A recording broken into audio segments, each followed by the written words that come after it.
کنیم. هر آن کس که شهنامه خوانی کند، چه مرد و چه زن پهلوانی کند.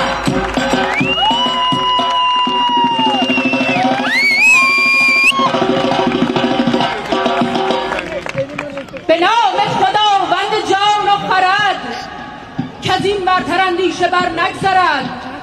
خداوند نام و خداوند جای، خداوند روزی ده رهنمای.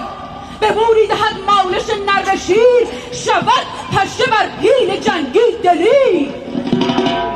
توانا بود هر که دانا بود، ز دانش دل پیل برنا بود. و اما راویان اخبار، ناقلان آثار، طوطیان شکر شکن شیرین گفتار، غواصان دریای پهلوانی، عقد جواهر سخن را به کلک معرفت چنین سفته‌اند و عروس زیبای کلام را خدمت خداوندگار فضل و ادب چنین آراست و پیراستند که القصه.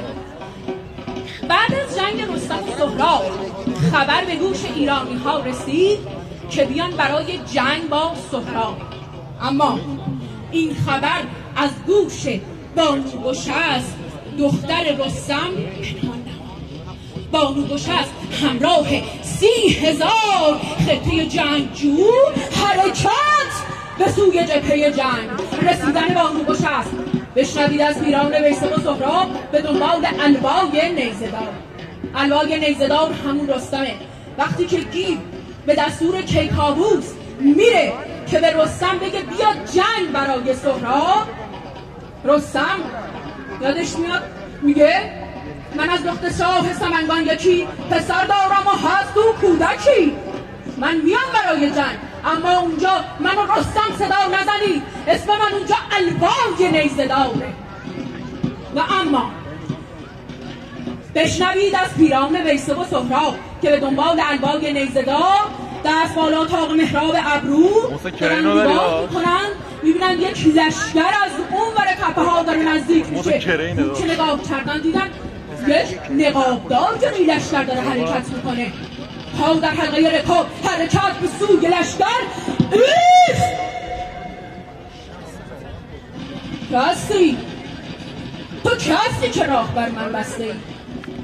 من سهراب یل. تو که هستی؟ من